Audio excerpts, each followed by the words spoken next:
Ma'am challenges like चार subjects थे और मेरा कॉमर्स से कोई भी लेना देना नहीं था बैंक ज्वाइन करने से पहले। हम्म। मतलब मैं इंजीनियरिंग बैकग्राउंड का हूँ तो कॉमर्स में मुझे कुछ भी नहीं आता था। इस टॉपिक पे केस स्टडी आएगी तो मैं करूंगा। अगर जो टॉपिक मेरा वीक है तो फिर मैं उस पर नहीं करूंगा। तो ये एक बहुत इंपॉर्टेंट चीज थी कि मैंने सिलेबस पूरा कवर कर रहा था, भले ही ओवरव्यू कराओ। जो 15-20 दिन रहेंगे उसमें थोड़ा सा एक्स्ट्रा एफर्ट डालना पड़ेगा। Hello everyone, welcome to olive board. I am Anshul, your JAIIB mentor. और आज हमारे साथ जुड़े हैं सौरभ सिंह सर, जिन्होंने इस नवंबर के JIB एग्जाम में अपना एग्जाम फर्स्ट अटेम्प्ट में क्लियर किया है। I welcome you to this session sir. Thank you ma'am. पहले सर मैं आपसे जानना चाहूंगी कि आप अपने एक शॉर्ट इंट्रोडक्शन दे दीजिए, बता दीजिए कि आप कहाँ काम कर रहे हैं, आपकी बैंकिंग की जर्नी अब तक की कैसी रही है। मैम मेरा नाम सौरभ सिंह है और मैं यूपी लखनऊ से बिलोंग करता हूँ।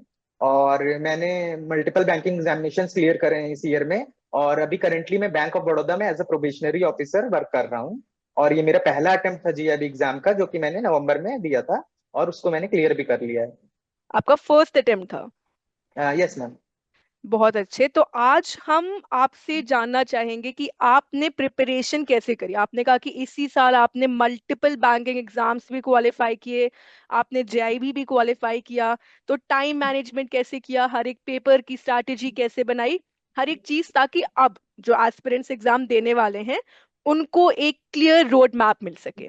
पहले तो ये बताइए कि JIB क्लियर करने का मोटिवेशन कहाँ से आया, और तुरंत ये कैसे सोचा कि फर्स्ट ही अटेम्प्ट में क्लियर करना है। मैम मोटिवेशन तो लाइक सबसे इम्पोर्टेंट वही है कि इंस्टेंट इंक्रीमेंट मिलता है। और दूसरा कि लाइक आपको प्रमोशन में भी एक बेनिफिट रहता है, लाइक डायरेक्ट इनडायरेक्ट थोड़ा सा। आप अगर एक सर्टिफिकेशन आपने अचीव करा हुआ है तो डेफिनेटली आपको थोड़ा सा तो एज रहेगा ही। और मैम इंस्टेंट मोटिवेशन का तो ये है कि लाइक जो भी मेरे सीनियर्स थे बैंक में, तो उन्होंने एक बात बोली थी। लाइक सबको पता बैंक में थोड़ा सा वर्कलोड तो रहता ही है। और क्योंकि अभी हम प्रोबेशन पे हैं तो थोड़ा सा कम है वर्क। लेकिन जैसे ही हम प्रोबेशन ओवर होगा तो फ्रंट एंड पे हम काम करेंगे, थोड़ा सा रिस्पॉन्सिबिलिटी भी ज्यादा रहेगी। तो उन्होंने कहा था कि अभी जो कुछ भी करना है तो अभी ही कर लो। अभी टाइम है, अभी थोड़ा सा आपके ऊपर रिस्पॉन्सिबिलिटी कम है, तो आप करेंटली आप अगर प्रिपेयर करोगे तो ज्यादा अच्छे से प्रिपेयर कर पाओगे। अगर एक बार प्रोबेशन खत्म हो गया तो फिर इतना इजी नहीं होगा आपके लिए प्रिपेयर करना। मतलब करते हैं लोग लेकिन फिर थोड़ा ज्यादा एफर्ट डालना पड़ेगा। तो यही था, मुझे लगा कि शायद अगर करना ही है जो चीज एक साल बाद करनी है तो क्यों ना अभी उसको करके देखा जाए। तो बस यही था मोटिवेशन मैम। बहुत अच्छे। तो आपने सोचा कि अभी वक्त है, अभी एग्जाम क्वालिफाई कर ही रहे हैं, फ्रेश है सब कुछ, तो फिर ये भी एग्जाम देते हैं। और तो मैम जैसे थोड़ा सा ये भी था कि लाइक क्योंकि अभी हम मोमेंटम में भी हैं, अभी हम इतना पढ़ाई करके आए हम्म। तो एक बार ब्रेक हो जाता है लंबा ना, तो फिर पढ़ाई करना भी डिफिकल्ट रहता है। हाँ, फिर वो फिर से फ्रेश स्टार्ट करना थोड़ा सा मुश्किल हो जाता है। Yes ma'am. तो आपने अभी रिसेंटली ज्वाइन किया है बैंक में, क्या कुछ चैलेंजेस फेस करने पड़े प्रिपरेशन में? क्योंकि काम करने ऑफिस आ जाना है, उसके बाद प्रिपरेशन भी करनी है, पढ़ना भी है, तो कुछ चैलेंजेस अगर आपने फेस किए हो तो। मैम चैलेंजेस लाइक चार सब्जेक्ट्स थे और मेरा कॉमर्स से कोई भी लेना देना नहीं था बैंक ज्वाइन करने से पहले। हम्म। मतलब मैं इंजीनियरिंग बैकग्राउंड का हूँ तो कॉमर्स में मुझे कुछ भी नहीं आता था। बस हम्म। कॉमर्स के नाम पे जितना बैंक एग्जाम के टाइम पे बैंकिंग अवेयरनेस बढ़ी थी उतना ही आता था। तो थोड़ा सा डिफिकल्ट तो था। क्योंकि सबसे पहले तो मैंने सब्जेक्ट्स देखे कि चार सब्जेक्ट्स हैं: IEFS, PPB, AFM और RBWM। तो उसमें जो मुझे सबसे टफ और सबसे चैलेंजिंग सब्जेक्ट लगा वो AFM लगा था। और लास्ट मोमेंट तक मुझे डाउट था कि पता नहीं क्लियर होगा कि नहीं क्लियर होगा। वो एक ऐसा सब्जेक्ट था जहाँ पे मैं एग्जाम देते वक्त भी I was not very sure कि हाँ मतलब कि क्लियर होगा ही होगा। तो बाकी सब्जेक्ट्स भी टफ थे लेकिन वो थोड़ा सा काइंड ऑफ IEFS और PPB तो थ्योरेटिकल है। तो थोड़ा सा आपको कॉन्फिडेंस आ जाता है आप पढ़ते हो। लेकिन AFM was like very tough, मतलब उसमें तो बहुत ही ज्यादा एफर्ट डालने पड़े। तो चैलेंज मैम सबसे इंपॉर्टेंट चैलेंज तो बैंकर्स के लिए यही रहता है, टाइम मैनेजमेंट। वो भी चार हम्म। सब्जेक्ट हैं और हम्म। नए सब्जेक्ट्स हैं। ऐसा भी नहीं है कि आपका बेस बना हो उसका कि आप जल्दी से ग्रैब कर सको। तो वही मेरा ये था कि सब्जेक्ट मतलब सबसे पहले तो ये देखना था क्योंकि आपको 50% ही स्कोर करना होता है। तो आपको टाइम डिवीजन बहुत इंपॉर्टेंट है कि आपको ये नहीं है कि आपको अगर IEFS अच्छा लग रहा है क्योंकि थोड़ा इंडियन इकोनॉमी सब्जेक्ट अच्छा इंटरेस्टिंग सब्जेक्ट है, तो ये नहीं है कि आप उसको ही पढ़ते जा रहे हो। अगर आप उसमें 80 नंबर भी ले आओगे तो that will serve no purpose अगर आप दूसरे में फेल हो जाते हो। तो आपको कैलकुलेटेड ही टाइम, कैलकुलेट करके ही टाइम को डिवोट करना है। और यही सबसे बड़ी स्ट्रेटेजी थी कि आपको टाइम डिवीजन कैसे करना है और किस टाइम पे क्या करना है। लाइक मैंने AFM के लिए एकदम लास्ट में टाइम बचा के रखा था क्योंकि मुझे पता था कि वो सब्जेक्ट ऐसा है जिसको मैं लास्ट में ही पढ़ूंगा, क्योंकि लास्ट में अगर पढ़ूंगा तो फ्रेश रहेगा, तो थोड़ा सा बेटर रहेगा। अगर पहले पढ़ लूंगा तो फिर भूल जाऊंगा, दोबारा फिर रिवाइज करना पड़ेगा, तो टाइम वेस्ट होगा मैम। हम्म। अच्छा, आपने कहा कि आप इंजीनियरिंग बैकग्राउंड से हैं और आपको कॉमर्स को लेकर थोड़ा डाउट था। जब पढ़ना शुरू किया या फिर अब जब आपने एग्जाम क्वालिफाई कर लिया है, तो क्या आपको लगता है कि इंजीनियरिंग बैकग्राउंड के लिए मुश्किल है? क्या वो वाली थॉट अभी भी है या नहीं है? मैम मुश्किल इन द सेंस लाइक आपने कभी कॉन्सेप्ट्स नहीं पढ़े हैं, तो हम्म। थोड़ा सा नया तो रहता है। लेकिन हम्म। मुझे ऐसा लगता है कि शायद मतलब इंजीनियरिंग बैकग्राउंड के लिए खासकर ये है कि क्योंकि हम लोग पहले से इतने सारे सब्जेक्ट्स पढ़ के आते हैं, तो हमें कहीं ना कहीं हम्म। कॉन्फिडेंस ये रहता है कि अगर हम टाइम डिवोट कर देंगे तो हम कर ले जाएंगे, क्योंकि हम्म। हम लोग इंजीनियरिंग में भी इंजीनियरिंग से हट के भी बहुत सारे सब्जेक्ट्स रहते हैं, तो हम्म। हमारा एक्सपोजर रहता है नए नए सब्जेक्ट्स को लेकर के। तो ये हम्म। थोड़ा सा कॉन्फिडेंस तो रहता है कि हाँ, अगर हम टाइम निकाल पाएंगे तो फिर कर लेंगे। और इंजीनियरिंग बैकग्राउंड की वजह से न्यूमेरिकल्स में कुछ फायदा मिला? यस मैम, बिल्कुल। मेरा तो ये था कि न्यूमेरिकल तो मुझे करने ही करने हैं, क्योंकि मुझे ऐसा लगता था कि वो अगर आपको फॉर्मूला मतलब जैसे बहुत इनडायरेक्ट क्वेश्चंस तो नहीं आते, मैंने देखा हम्म। जेआईबी में हम्म। फॉर्मूला बेस्ड ही आते हैं, और ट्रांसपोज करके लाइक जो भी फॉर्मूले में चीजें हैं उसमें से कोई ना कोई मिस करके आपको ट्रांसपोज करके आंसर निकलवाएंगे वो। तो मेरा हम्म। ये था कि हाँ, अगर आप सम हाउ मतलब किसी ना किसी तरीके से आप अगर फॉर्मूले को याद कर लेते हो, तो फिर वहां पे आप डेफिनेटली आंसर निकाल लोगे। और वो जो फॉर्मूले बेस्ड क्वेश्चन आते हैं वो ज्यादातर 2 नंबर के ही आते हैं, तो वो हम्म। लाइक अगर आपने फॉर्मूला याद कर लिया है तो फिर वो आपके लिए लो हैंगिंग फ्रूट बन जाते हैं, मतलब वहां से आप इजिली मार्क्स ग्रैब कर सकते हो। बिल्कुल, अगर आपने एक भी क्वेश्चन फॉर्मूला न्यूमेरिकल वाला कर लिया तो वो एक एज दे देगा आपको। बिल्कुल मैम।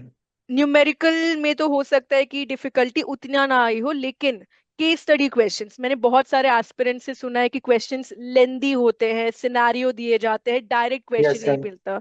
तो केस स्टडी क्वेश्चंस को कैसे अप्रोच किया आपने? Ma'am case study question no doubt tough थे, लाइक 10-10 12-12 लाइंस के क्वेश्चन थे। तो वहां पे डिफिकल्ट होता है कि आप स्टार्टिंग से पढ़ना स्टार्ट करते हो, आखिरी तक आते आते रिटेन करने ही मुश्किल होता है क्या ऊपर क्या बताया गया था। और थोड़ा सा वो चीज डिफिकल्टी थी मैम डेफिनेटली, लेकिन उसमें भी ये था कि मैंने जो भी टॉपिक्स पढ़ रखे थे उसी पे फोकस करा कि हाँ, अगर इस टॉपिक पे केस स्टडी आएगी तो मैं करूंगा, अगर जो टॉपिक मेरा वीक है तो फिर मैं उस पर नहीं करूंगा। ये मेरा अप्रोच था। तो मैंने अपने स्ट्रेंथ वाले टॉपिक्स पे ही फोकस करा है। ये बहुत एक अच्छी स्ट्रैटेजी होती है कि आपके ऑलरेडी जो स्ट्रांग एरिया आप उस पर और काम करो, उसको और स्ट्रांग कर लो। बहुत यस अच्छी मैम। स्ट्रैटेजी होती है ये। अच्छा, तो अब आप मुझे अपनी प्रिपरेशन स्ट्रैटेजी बताइए। कब आपने प्रिपेयर करना शुरू किया, किस मंथ में? मैंने आईएफएस और पीपीबी को पहले प्रिपेयर करा था, दोनों को एक एक मंथ दिया था। और फिर क्योंकि अभी क्या हम लोग प्रोबेशन में हैं, तो लाइक सितंबर में हमारा ट्रेनिंग भी था, तो फिर वो ट्रेनिंग में थोड़ा सा हम लोग मतलब उतना नहीं टाइम डिवोट कर पाते, क्योंकि थोड़ा सा अलग जोन में रहते हैं। तो मुझे पता था कि उस वक्त हम नहीं पढ़ पाएंगे, तो ट्रेनिंग के टाइम पे तो बिल्कुल भी पढ़ाई नहीं हुई थी, तो वहां पे 1 महीने का ब्रेक हो गया था। लेकिन क्योंकि मैंने 2 सब्जेक्ट थोड़ा सा देख रखे थे पहले, तो फिर मैंने फिर लास्ट में ट्रेनिंग के बाद फिर से जो 2 सब्जेक्ट बचे हैं उनको देखा, और लास्ट मोमेंट पे जैसे मैराथन जो वॉलीबॉल की थी वो कवर करी, तो वहां से भी एज मिला मैम। तो आपने, मुझे लग रहा है, कब अगस्त में पढ़ा होगा हाँ आईएएफएस और अगर पीपीबी के लिए? हाँ हाँ, अगस्त में पढ़ा और फिर अक्टूबर में पढ़ा। सितंबर में ब्रेक था क्योंकि ट्रेनिंग चल रही थी। हाँ यस मैम, सितंबर में ब्रेक था। ठीक है, तो फिर कैसे पढ़ा आपने? मतलब आपने ज्यादा फोकस किया लाइव क्लासेस में या फिर आपने मॉक टेस्ट पे फोकस किया? किस तरीके से स्ट्रैटेजी, डेली स्ट्रैटेजी आप मुझको डेली रूटीन बताइए अपना, कैसे था? Ma'am ma'am be honest live classes तो मैं नहीं कर पाता था, लेकिन हम्म। मैंने क्या था कि मैंने प्लेलिस्ट फॉलो कर मैंने प्ले मैं मेरा टारगेट रहता था कि हाँ, ये जैसे 55 लेक्चर्स हैं पीपीबी में जस्ट फॉर एग्जांपल, तो मेरा हम्म। टारगेट रहता था कि हाँ, अगर मैं समहाउ 4 लेक्चर भी रोज करूंगा तो मेरा 11-12 दिन में हो जाएगा, और उसमें बीच में एक आध संडे भी आएगा, तो उसमें अगर बीच में किसी दिन मिस हुआ या कुछ कम हुए हम्म। तो फिर मैं वहां पे कवर कर लूंगा। हम्म। तो ऐसे मतलब कि 3-4 लेक्चर्स और 1.25 या कभी कभी 1.5 पे भी करके थोड़ा सा जल्दी कवर करने की कोशिश करी। और हम्म। मॉक तो मैंने लास्ट में मतलब हाँ, मॉक क्या इन द सेंस कि लाइक जो प्रीवियस ईयर क्वेश्चंस होते हैं, जैसे हम्म। ऑलिव बोर्ड में प्रीवियस ईयर क्वेश्चंस का भी पूरा जैसे मई हमारा नवंबर अटेम्प्ट था, तो उसमें मई का पूरा वो प्रीवियस ईयर दिया हुआ था। तो मैंने हम्म। करके देखा कि हाँ, मेरे कितने मार्क्स आ रहे हैं, तो वहां से थोड़ा आइडिया लग गया कि हाँ, कि इतने मेरे मार्क्स आ रहे हैं, और थोड़ा हम्म। सा अगर 1 2 3 टॉपिक और पढ़ेंगे तो यहाँ से इतने मार्क्स और ऐड हो जाएंगे, तो हाँ, मैं क्लियर कर लूंगा। अच्छा, कौन सा कोर्स आपने फॉलो किया था अपनी प्रिपरेशन के लिए? मैम जेआईबी क्रैकर बैच करके था, तो cracker batch? Crash and cracker जिसमें रिवीजन बैच होता है? Yes ma'am. वो आपने फॉलो किया था, ठीक है। तो लाइव क्लासेस वो मुझे पता है, जैसे आप जॉब के साथ टाइम मैनेज कर रहे हो तो रोज लाइव क्लास पॉसिबल नहीं हो पाती है, हाँ तो आप रिकॉर्डेड वर्जन देखा करते थे। हाँ, मैम रिकॉर्डेड वर्जन देखते थे, उससे मैम ये हम्म भी रहता है ना कि लाइक अगर मेरे पास किसी दिन टाइम ज्यादा है तो हम हम्म। ज्यादा क्लासेस भी कर सकते हैं। बिल्कुल बिल्कुल। अच्छा, तो एक एक करके अब आप मुझे ना चारों सब्जेक्ट्स का बताओ। आपको सबसे डिफिकल्ट लगा था एएफएम, तो पहले आप AFM ma'am AFM definitely. AFM की स्ट्रैटेजी बताइए, फिर बाकी तीनों सब्जेक्ट्स की भी स्ट्रैटेजी क्या थी। मैम एएफएम की तो मैंने सबसे पहले देखा कि कौन से मॉड्यूल का कितना वेटेज है। हम्म सबसे पहले मैंने ये देखा किस मॉड्यूल का कितना वेटेज है। फिर मैंने हम्म मॉड्यूल वाइज प्रिपरेशन करा कि मॉड्यूल बी, फिर मॉड्यूल सी, फिर मॉड्यूल डी, फिर मॉड्यूल ए, ऐसे हम्म करके। और उसमें भी मतलब ये था कि न्यूमेरिकल्स पे मैंने फोकस करा कि मुझे पता था कि अगर न्यूमेरिकल में सबसे इंपॉर्टेंट था फॉर्मूला लर्न करना, क्योंकि एक ही जैसे फॉर्मूले बहुत सारे हैं। तो वो हम्म थोड़ा सा टफ था, चैलेंजिंग था उसको। वो चीज थी जो मुझे बहुत दिक्कत दे रही थी कि हाँ, फॉर्मूले सब एक दूसरे में मिक्स हुए जा रहे थे। तो हम्म फॉर्मूले लर्न करना थोड़ा सा डिफिकल्ट था, लेकिन हाँ मुझे पता था कि अगर समहाउ मैं लर्न कर लेता हूँ तो वो डायरेक्ट वहां पे आंसर निकल के आएगा और 2 नंबर मेरे को मिल जाएंगे। तो हम्म एएफएम में तो मैम ये था कि जैसे 4 मॉड्यूल हैं, तो उसमें 3 मॉड्यूल मैंने प्रिपेयर करे थे और एक मॉड्यूल को बस मैंने ओवरव्यू लिया था कि हाँ मतलब उससे अगर क्वेश्चन आएगा तो मैं एटलीस्ट गेस वर्क कर सकूंगा, क्योंकि निगेटिव मार्किंग तो है नहीं इसमें। तो आपको 100 में 100 अटेम्प्ट करने हैं। तो अगर आप हम्म मतलब कोई मॉड्यूल आपको छोड़ना नहीं, सबसे इंपॉर्टेंट ये चीज है, क्योंकि आप अगर अटेम्प्ट कर रहे हो, अगर आपने कुछ भी पढ़ रखा है तो डेफिनेटली वहां पे चांसेस ज्यादा होंगे कि आपका तुक्का भी सही लगेगा जा करके। तो ये एक बहुत इंपॉर्टेंट चीज थी कि मैंने सिलेबस पूरा कवर कर रहा था, भले ही ओवरव्यू कराओ। जैसे अगर मैंने हम्म। कोई मॉड्यूल छोड़ भी रखा है तो मैं उसका ओवरव्यू जरूर कर लेता था कि एटलीस्ट मैं कैलकुलेटेड रिस्क ले करके गेस वर्क तो कर ही सकूं। क्योंकि नेगेटिव मार्किंग तो है नहीं, हाँ तो, तो और हम टारगेट सारे। ये था कि 100 में 100 क्वेश्चन अटेंड कर रहे हैं, कुछ भी हो जाए। तो ये आपकी एएफएम की स्ट्रैटेजी थी। फिर आप मुझे बताओ आईईआईएफएस कैसे पढ़ा। Ma'am I and F S तो मुझे बहुत इंटरेस्टिंग सब्जेक्ट लगा, क्योंकि इंडियन इकोनॉमी मतलब वो थोड़ा सा इंटरेस्टिंग था। तो आई एफ एस तो मैंने पूरा सिलेबस बहुत अच्छे से पढ़ा था, क्योंकि मुझे उसमें इंटरेस्ट भी था थोड़ा सा। तो आई एफ एस का तो थ्योरेटिकल ही था पूरा। तो लाइक एक एक लेक्चर मैंने पढ़ रखा था, और फिर लास्ट मोमेंट पे आकर के उसकी मैराथन्स करी और प्रीवियस ईयर क्वेश्चंस करे, तो वो मैम वो एक अच्छे से प्रिपेयर हो गया था। लेकिन आईईएफएस में मैंने सारे मॉड्यूल बहुत अच्छे से कवर कर रखे थे, क्योंकि मुझे वो इंटरेस्टिंग भी लग रहा था और अच्छा भी लग रहा था पढ़ने में सब्जेक्ट। आईईआईएफएस का पेपर इस बार टफ आया था। जैसे मैम फर्स्ट पेपर वही था और बहुत टफ पेपर था।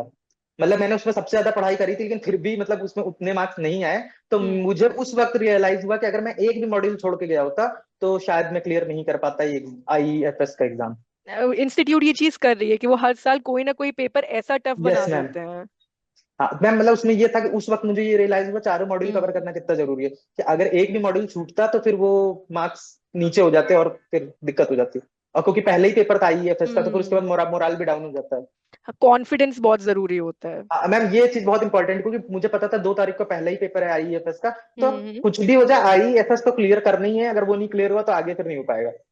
फिर दिमाग में ये भी आने लगता है ना कि ये नहीं क्लियर हुआ, फिर बाकी पेपर देने कि नहीं देने हाँ हैं। मतलब कि अगर आपको क्लियर नहीं हुआ पहला पेपर, तो हाँ फिर हाँ। ऑब्वियस सी बात है आप इंक्रीमेंट के लिए तो एलिजिबल होगे नहीं, आपको अगला अटेम्प्ट देना ही देना है। तो वो सारी हम्म चीजें भी माइंड में आने लगती हैं। तो फिर मुझे ये था कि पहला तो क्लियर करना है, कुछ भी हो जाए आगे का हम्म। आगे देखेंगे। बढ़िया। फिर पीपीबी और आरबीडब्ल्यूएम इसकी क्या स्ट्रैटेजी थी। Ma'am to be honest PPB तो लाइक हम लोग जो वर्क करते हैं बैंक में, हम्म वहां से बहुत बेनिफिट मिला।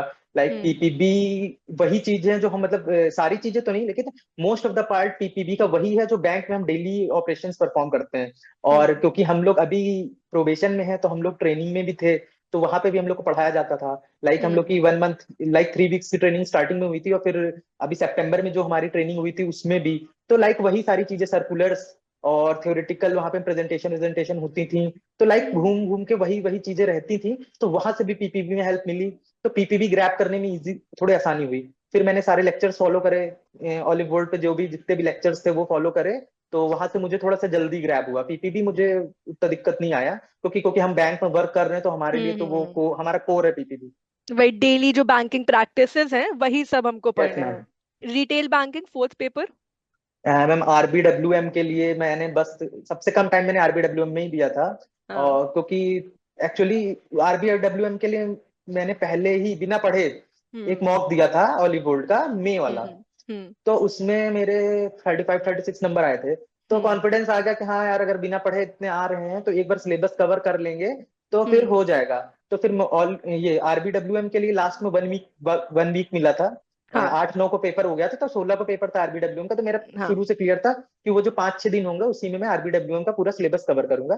तो मैंने जो क्रैकर बैच था उसमें 4 मॉड्यूल, 4 या 5 मॉड्यूल हैं, तो उसकी 5-5 6-6 क्लासेस थी, लाइक 25-26 क्लासेस थी। तो वो हम्म मैंने पूरी 5-6 दिन में कवर कर ली थी। तो उससे बहुत बेनिफिट भी मिला था, क्योंकि आप फ्रेश, एकदम फ्रेश आप पढ़ के गए हो, और हम्म थ्योरेटिकल टॉपिक है, तो हम्म तुरंत तुरंत ही उसमें कोई भूलने का स्कोप नहीं, क्योंकि आपने अभी जस्ट पढ़ा है।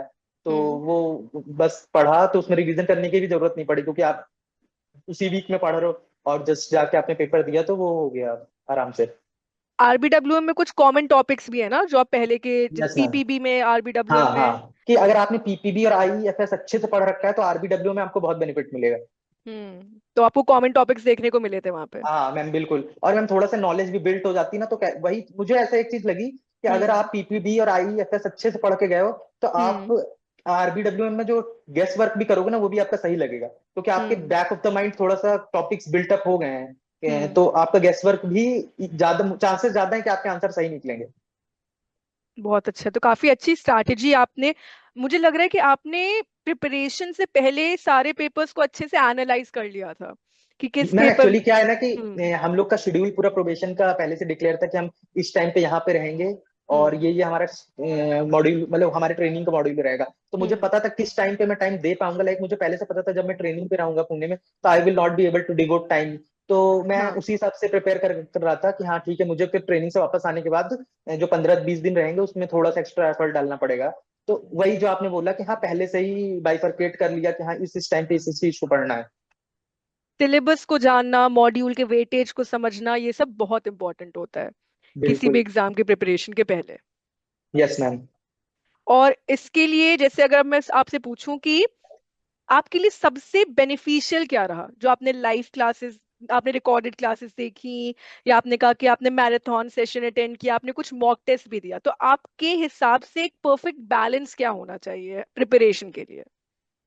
मैम सबसे इम्पोर्टेंट ये है कि टॉपिक स्टार्ट करने से पहले अगर आपको थोड़ी भी नॉलेज है, तो जैसे मैंने जो भी सब्जेक्ट स्टार्ट करा, उससे हम्म पहले मैंने मई मंथ, जो मई में जेआईबी का एग्जाम हुआ था, उसका इस पे मॉक टेस्ट पड़ा हुआ था ऑलिव बोर्ड पे, तो उसमें पूरे हम्म क्वेश्चन थे। तो मैंने सब प्रिपरेशन स्टार्ट करने से पहले उसको देख के देखा कि मेरे कितने नंबर आ रहे हैं, उससे मुझे ये पता चले मैं कहाँ स्टैंड कर रहा हूँ, मुझे कितना एफर्ट डालना है। तो एक पहला ये चीज। और दूसरा सिलेबस को एनालाइज करना कि हाँ, लाइक 4 मॉड्यूल हैं, सबका वेटेज देख लो किसका कितना वेटेज है, और कौन हम्म सा मॉड्यूल ऐसा है जिसमें तुम ज्यादा स्कोर कर सकते हो। तो हम्म। उसी हिसाब से मैंने प्लेलिस्ट फॉलो करी। मतलब जो सबसे अच्छी चीज मुझे लगी वो ये है कि बहुत ऑर्गेनाइज कंटेंट है, ऑलिव बोर्ड का जो कंटेंट था बहुत ऑर्गेनाइज था, तो उससे आपको मतलब फॉलो करने में इजी है कि हाँ, आपको पता है कि ठीक है 40 लेक्चर्स हैं, मेरे 6 हो गए हैं अभी, फिर इतने बाकी, इतने इतने टाइम में आप इतना इतना कर सकते हो। बहुत बढ़िया। अच्छा, तो टफ तो आपने बता दिया कि सबसे टफ कौन सा लगा था। अब जब यस मैम। पेपर दे लिया, क्वालिफाई कर लिया, फेवरेट कौन सा सब्जेक्ट है। मैम अगेन इंडियन इकोनॉमी मेरा फेवरेट है, क्योंकि वो पढ़ने में मुझे बहुत अच्छा लग रहा था, लाइक हम्म थोड़ा सा, क्योंकि आप अपने आसपास की चीजों को देखते हो कि हाँ कैसे वो हम्म चल रही हैं, इकोनॉमी। क्योंकि अभी हम बैंक में वर्क कर रहे हैं, तो अभी हम बहुत ज्यादा ही, अब तो लाइक डेली ही देख रहे हैं कि कैसे पूरा वर्क करता है बैंकिंग सिस्टम और हम्म। Financial system. तो वो चीज मुझे उस पर पढ़ा तो बहुत अच्छा लगा, और कैसे बैंकिंग का इवोल्यूशन हुआ है पिछले 100 ईयर्स में। तो जो आपने पढ़ा जेआईबी की प्रिपरेशन में, वो आपको रियल लाइफ में हेल्पफुल लग रहा है अभी। मैम डेली ऑपरेशंस में तो हेल्प होती है, उतनी तो नहीं, लेकिन हाँ हेल्प मिलती है। आपका थोड़ा सा एक पर्सपेक्टिव बदल जाता है चीजों को देखने का, क्योंकि आपने पढ़ रखी हैं चीजें कि कैसे कैसे, लाइक जैसे चेक है, चेक हम लोग हम्म रोज ही डील करते हैं चेक को। तो अभी हम्म हमने निगोशिएबल इंस्ट्रूमेंट एक्ट करके है उसमें, वो पूरा पढ़ रखा है। तो हम्म आपको पता है कि हाँ जैसे कि कोई भी चीज उसमें कर रहे हैं हम, कुछ भी हो रहा है तो क्यों हो रहा है, उसके पीछे का आपको लॉजिक पता है। तो जब आपको लॉजिक पता होता है तो आपको कोई ऐसे बेवकूफ नहीं बना सकता है। या फिर आप सर्कुलर भी पढ़ रहे हो तो आप थोड़ा सा इजीली ग्रैब करोगे उसकी चीजें, क्योंकि आपने उसके कॉन्सेप्ट्स को पढ़ रखा है। हम्म। मैम डेफिनेटली आपने नॉलेज गेन करी तो हेल्पफुल तो रहता ही है। ओके।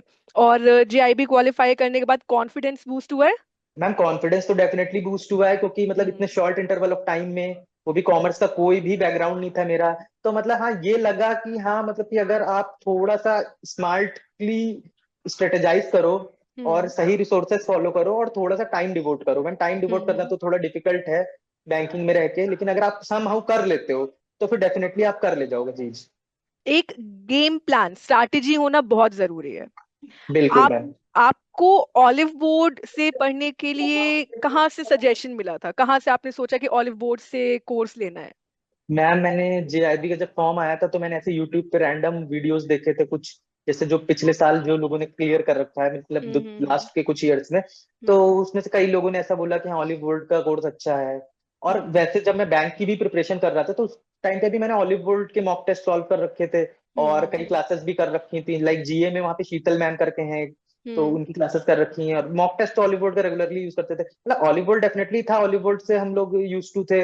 लेकिन हाँ जेआईबी के लिए जो ये था कि वो लास्ट ईयर को कुछ लोगों ने जो क्लियर करा था, उन्होंने रिकमेंड करा, और यूट्यूब पे भी कई लोगों से सुना, तो फिर मुझे लगा कि ठीक है, इतने जब क्रेडिबिलिटी इसकी इतनी क्रेडिबिलिटी है तो फिर क्यों इधर उधर भटकना, सीधे इसी को जो इसी से पढ़ते हैं और इधर उधर टाइम नहीं वेस्ट करते हैं। बहुत अच्छे। तो आपने अपने नोट्स बनाए थे या फिर आपने यहीं पे नोट्स फॉलो किया था, मैकमिलन बुक से पढ़ा था? नहीं नहीं मैम, मैकमिलन की बुक तो मैंने आज तक देखी ही नहीं है। वो कैसी है, क्या है?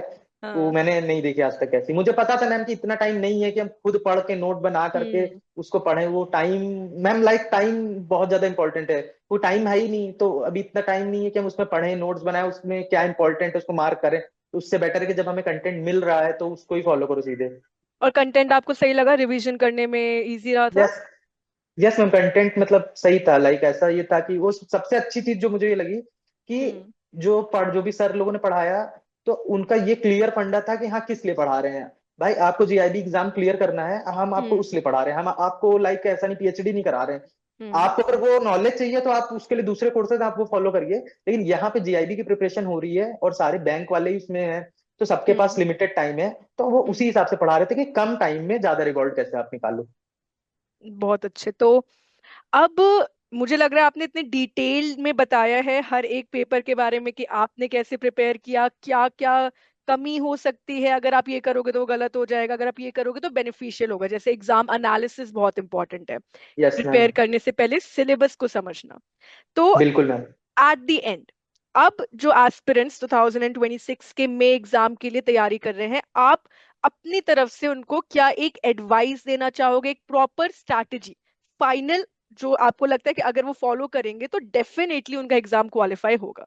मैम एडवाइस तो यही है कि सबसे पहले सिलेबस को देखो, मतलब हम्म। कि सब अपने सामने सिलेबस रख लो, हम्म। देख लो कि किस सिलेबस को आप कितने टाइम में कवर कर सकते हो। हम्म। और लास्ट का जो 1 मंथ है, 1 मंथ या 15-20 डेज, उसको रिवीजन के लिए रख लो, क्योंकि मतलब मैम हम्म। मुझे ऐसा लगा कि जो लास्ट की पढ़ाई है वो बहुत ज्यादा मैटर करती है। जैसे नॉर्मली हम लोगों को एक कहा जाता है कि अरे जिसने लास्ट में नहीं कुछ पढ़ के नहीं होता, लेकिन यहाँ पे उल्टा है, लास्ट में ही पढ़ के होता है यहाँ पर। आप पहले से हम्म। पढ़ के बहुत ज्यादा कुछ, मतलब डेफिनेटली जिसने पहले से पढ़ के रखा है उसके लिए चीजें बहुत आसान रहेंगी।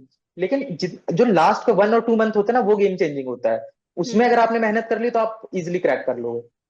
तो रिवीजन भी इम्पोर्टेंट है, साथ ही साथ आप जब लास्ट में पढ़ते हो तो आपके दिमाग में वो सारी चीजें फ्रेश रहती हैं। फ्रेश रहते हैं, एग्जैक्टली मतलब आपको पढ़ना तो स्टार्टिंग से ही पड़ेगा, लाइक हम्म। 4 सब्जेक्ट है, इतना वास्ट सिलेबस है, तो आप ऐसे एकदम लास्ट में जाके तो कवर ही नहीं कर सकते। लेकिन हाँ हम्म। ये है कि आपको पता होना चाहिए आपको किस टाइम पे कितना एफर्ट डालना है, ताकि वो हम्म। उसी हिसाब से आप रिवॉर्ड आपको मिले। लास्ट का 1 मंथ बहुत क्रूशियल है। हाँ एग्जैक्टली, लास्ट का 1 मंथ लाइक वही गेम चेंजर है। सो अब जब जेआईबी क्वालिफाई हो गया है, इसके बाद सीआईबी के लिए तैयारी शुरू कर दी? मैम अभी तो नहीं करी है, लेकिन देखते हैं, सीआईबी का देखते हैं या फिर मतलब अभी तो जस्ट अभी हुआ है तो ऐसा नहीं सोचा, लेकिन हाँ जीआईबी कर लिया है तो उसी का हम्म। ही नेक्स्ट लेवल है वो। सिलेबस भी ओवरलैपिंग थोड़ा, लेकिन हाँ इतना तो मुझे पता है, जितना मुझे रिव्यूज मिले, कि सीआईबी थोड़ा ज्यादा टफ है। क्योंकि ऑब्वियस सी बात, उसमें इंक्रीमेंट भी 2 मिल रहे हैं आपको। हम्म। तो हम्म। लाइक जब उसमें आपको रिवॉर्ड ज्यादा मिल रहा है तो एफर्ट्स भी ज्यादा डालना पड़ेगा।